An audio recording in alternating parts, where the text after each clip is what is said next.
Hey guys, welcome back to Double D in the Morning. This is Double D in the Friday Morning, episode 40, History of Cartoons, part 31, the story of Joe Murray. Joe Murray was born in San Jose, California on May 3rd, 1961. He was born and raised in San Jose, California too. He went to Leyland High School and credits his art teacher for encouraging his art, which was a high school in California. In '77, at the age of 16, he became a full-time artist by taking a political cartoonist job at the local newspaper of San Jose. His main political caricatures at the time were President Jimmy Carter.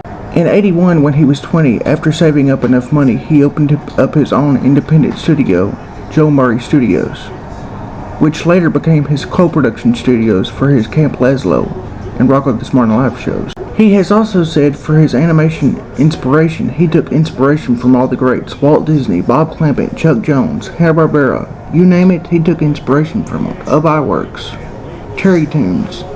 In his mid to late 20s, at the age of 25, he went to a famous art community college in California, Dianas College. Forgive me if I mispronounce that, but I don't know Spanish all that well.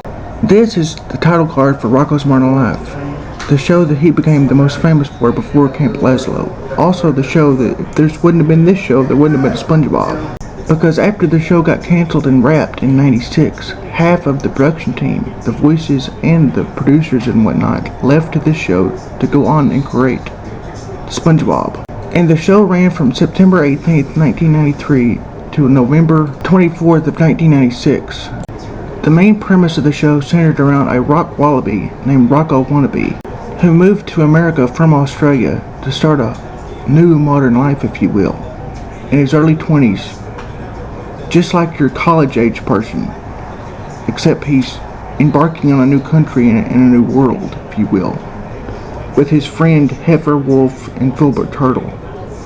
They get into wacky, crazy shenanigans, but Rocco is always the butt of the joke. He's a good man, our wallaby, and Heifer, Wolf, and Filbert Turtle. They get into wacky, crazy shenanigans, but Rocco is always the butt of the joke.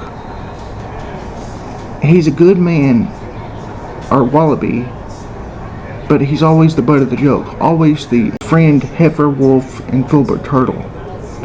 They get into wacky, crazy shenanigans, but Rocco is always the butt of the joke. He's a good man, our wallaby, but he's always the butt of the joke. Always the middleman that gets the end of the road. Meaning he's just a young 20-something that's a nice guy just trying to get by, but nothing ever goes his way. This is the main protagonist, Rocco, the nicest guy in O-Town where he lives. He lives in a town called O-Town that's a very corrupted town owned by this corrupted corporation called Conglomero.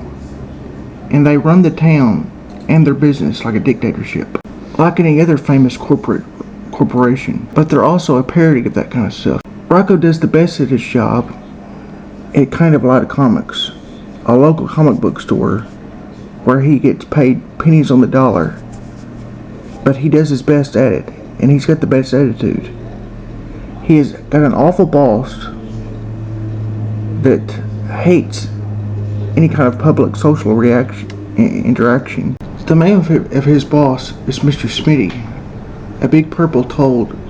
It's kind of like an Ebenezer Scrooge, if you will. He also doesn't like his neighbor Ed Bighead. He gets along with him, or tries to, but Ed Bighead is the more meaner one of the two in the relationship and cannot stand Rocco for no apparent reason. But also, as nice as Rocco can be, he had an explosive temper and has an explosive temper, so don't make him mad.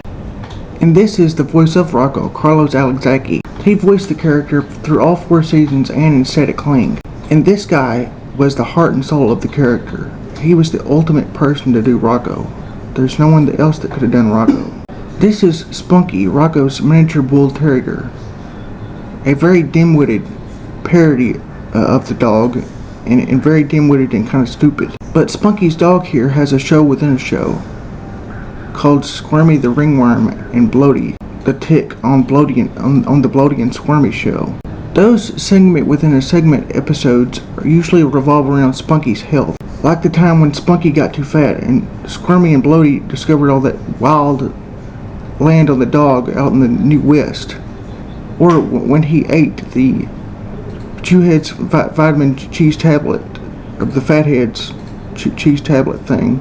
Carlos is also the voice of Spunky, Rocco's dog.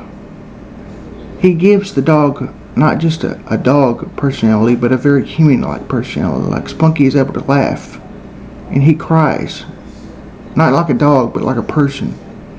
The way he plays the character, he gives the character a very anthropomorphic way about the character. This is Ed Bighead, the primary antagonist of the show. He's kind of an Ebenezer Scrooge type, but without the three ghosts that changed his life. He's a permanent Ebenezer Scrooge in the mean version of the character, in the first of the book, if you will. He's just a mean old grouch, kind of like Oscar the Grouch, and hates Rocco, and hates Hever, and hates Filbert. Especially when the three of them are together, and he hates Spunky for no apparent reason. Things don't go his way a lot, but he blames all of it on the misfortune of Rocco and Hever and Filbert. And the character is very narcissistic and thinks very highly of himself, but in reality he's a big loser. He works at Conglommo, the company that owns the town of O-Town. Another example of that he can't catch a break in life is his work. He's not respected. Even though at Conglommo he's one of the top workers, he's not respected at work.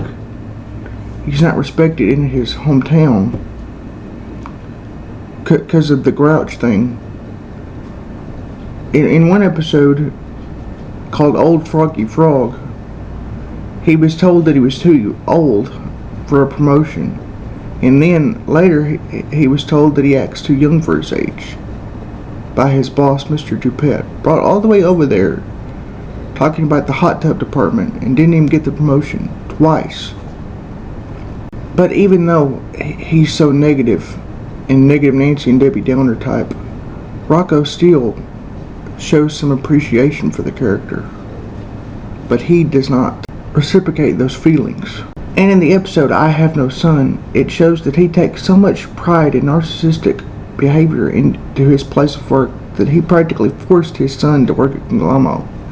But when he did not want to work at Conglommo and did not break the donut, he wanted to become a cartoonist, and he felt that as a betrayal and shouts out, "I have no son," but changes his tune later in the episode when he shows up for his parents' 30th anniversary, and Ralph Bighead, his son, reveals that he's actually rich. Then he changes his attitude because of his dad's greed. This is Mrs. Bighead, Bev Bighead to be more precise. She will stand up to Ed. Unlike Rocco, she stands up to Ed, and she's the real runner of the house. She lets Ed think that he is, but she is the ruler of that house. She is also a whole lot nicer to her neighbors and the people in the community than Ed. While he is considered an antagonist, you would consider her kind of like a protagonist, if you will. Especially in certain episodes, like the one where she gets a nose. She has emphyseal-glottophalocolitis and accidentally gets a nose surgically put on her face. But at the end, the love-hate relationship, the love conquers all between the two, and she does love her husband. She just stands up to his bigotry and his idiotic, hateful attitude. But not just Ed, she stands up for anything that she believes in. She also had a motherly, loving relationship to Ralph or Rachel. You know, whichever one you want to refer to him to. In the main show, he was Ralph, and then he changed to Rachel. She loved him unconditionally, no matter what he was, because she had that mothering instinct. She also fell in love with Earl, the dog from the science lab. She's a whole lot more loving than Ed. And just all around, just a better person than Ed. I mean, talk about opposites attract. This is the voice of both Bev and Ed, Charlie Adler. He gives the characters two great contrasts of personality. Bev is the sweet one, and Ed is the vindictive dictator type. He does a great job voicing the characters, and gave the two characters two distinctive personalities. He also voices George Wolfe, one of the secondary recurring characters. He's very different than Virginia Woolf, his wife. He is a very strict and no BS type of character, especially with Hever, but he still loves his son. He also voices another secondary recurring character, Hiram Wolfe, the grandpa of the Wolfe family, which this character is a bit different than George Wolfe, his son. He's your stereotypical old, racist character, but he's also humorous, and has been known to be caring towards some of the people that he claims to hate. So at least there's that. This is another one of the primary recurring characters on the show. Heifer Wolf, one of Rocco's best friends. Unlike Rocco, he doesn't have any kind of lack in confidence. But also, unlike Rocco, he's a glutton. He is a notorious glutton on the show. Once he racked up a $500 pizza bill at Rocco's. But he stands up for himself and he stands up for his friends. He has also shown to be somewhat narcissistic and somewhat power hungry, like in the episode where he became a security guard. He is also a local legend in town on roller skates. At the local roller rink, he's called the roller skating king. And he knows when to get out of a situation, like how he escaped from that Paris tour bus driver that went insane. He likes eating at just about anywhere, but his favorite place is either Choky Chicken or Chewy Chicken, depending on which one you want to call it. Speaking of Choky Chicken, his gluttony was also punished one time in Half in a Handbasket, where he got choked on a chicken bone and went to heck. He can also let his imagination run wild and get the best of him sometimes. Like the time he and Rocco found Filbert's science fiction novel and thought Filbert was an alien. This is Tom Kenney, Hever's voice. Not only was Tom Kenney the voice of Heifer Wolf, but this Heifer Wolf was his first voiceover ever. After the show ended in '96, he went on to do the Mayor and the Powerpuff Girls for Cartoon Network, Dog of Cat Dog on Nickelodeon, and in 1999, his most famous Nicktoon, or just cartoon period, SpongeBob. And to the mid to late 2000s, he went to work for Joe Murray again as Scoutmaster Lumpus on the show Camp Laszlo. But I'll talk about that show later in this video. This is Filbert Turtle, the sixth primary recurring character of the characters I'm going to mention. He is a parody of Woody Allen. His catchphrase is "I'm nauseous." He also loves lounge singing and becomes a lounge singer in one episode.